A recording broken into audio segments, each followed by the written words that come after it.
ലോകത്തൊരുപാട് പ്രയാസങ്ങളും പ്രതിസന്ധികളും അനുഭവിക്കുന്ന മനുഷ്യരുണ്ട്.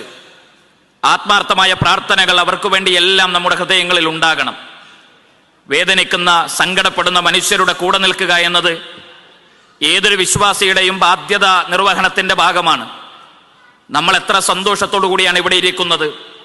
ഭക്ഷണം കഴിക്കാൻ സാധിക്കാതെ മരിച്ചു വീഴുന്ന ഫലസ്തീനിലെ കുട്ടികളെ ഈ സന്ദർഭത്തിൽ നമ്മൾ ഓർക്കേണ്ടതുണ്ട്.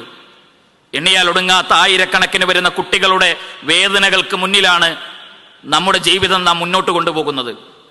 എല്ലാ പ്രതീക്ഷകളും അവസാനിച്ചു എന്ന് പറയുന്നിടത്ത് വിശ്വാസികൾക്കും മനുഷ്യർക്കും അല്ലാഹു സുബ്ഹാനഹു വ തആലയിലുള്ള പ്രതീക്ഷയാണ് ISM-നെ പോലുള്ള സംഘടനകൾ പകർന്നു നൽകുന്നത്. ഒന്നുമില്ലാത്ത ഘട്ടത്തിൽ ആരുണ്ട് മുഹമ്മദ് നബിയെ നമ്മുടെ കൂടെ എന്ന അബൂബക്കർ സിദ്ദീഖിന്റെ ചോദ്യത്തിന് മുന്നിൽ ലാ തഹസൻ ഇന്നല്ലാഹ മഅനാ എന്ന് അബൂബക്കർ സിദ്ദീഖ് റളിയല്ലാഹു അൻഹുവിനോട് മറുപടി പറഞ്ഞ അള്ളാഹുവിന്റെ പ്രവാചകന്റെ സന്ദേശമാണ് ISM-ന്റെ നിലപാടെന്ന് പറയുന്നത്. അഗ്നികുണ്ഡങ്ങൾക്ക് പോലും കരിച്ചു കളയാൻ കഴിയാത്ത ആത്മവിശ്വാസത്തിന്റെ പേരാണ് ലാ ഇലാഹ ഇല്ലല്ലാഹ് എന്ന് പറയുന്നത്.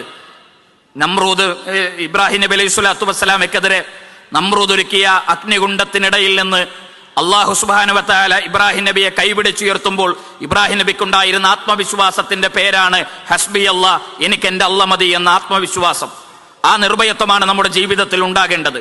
ഫലസ്തീനിലെ കുട്ടികൾക്ക് ആ വേദനിക്കുന്ന മനുഷ്യരോടൊപ്പം നിന്നുകൊണ്ട് ISM-ന് ഈ സമൂഹത്തോടും ലോകത്തോടും വിളിച്ചു പറയാനുള്ളത്, ഫലസ്തീൻ ചിരിക്കാതെ ഈ നാട് ഈ ലോകം അവസാനിക്കുമെന്ന് നിങ്ങൾ വിചാരിക്കുന്നുണ്ടോ?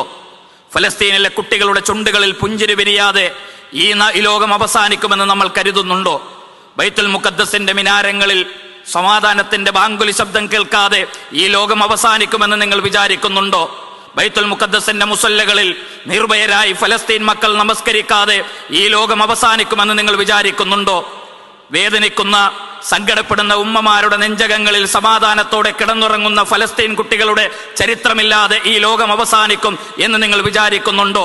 ഭക്ഷണം കഴിച്ച് സുഭിക്ഷമായി ഭക്ഷണം കഴിച്ച് സമാധാനത്തോടെ കിടന്നുറങ്ങുന്ന ഫലസ്തീൻ കുട്ടികളുടെ ചരിത്രങ്ങൾ ഉണ്ടാകാതെ ഈ ലോകം അവസാനിക്കുമെന്ന് നിങ്ങൾ വിചാരിക്കുന്നുണ്ടോ?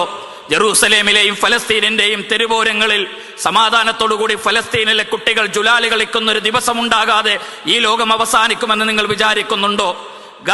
ഖാൻ യൂനിസിലെ ഒലീവ് മരങ്ങൾ പുഷ്പിക്കാതെ ഈ ലോകം അവസാനിക്കുമെന്ന് നിങ്ങൾ വിചാരിക്കുന്നുണ്ടോ? സമാധാനത്തിന്റെ പുലരികൾ നമുക്ക് മുന്നിൽ ഉണ്ടാകുമെന്നത് അള്ളാഹുവിന്റെ പ്രവാചകന്റെ വാഗ്ദാനമാണ്.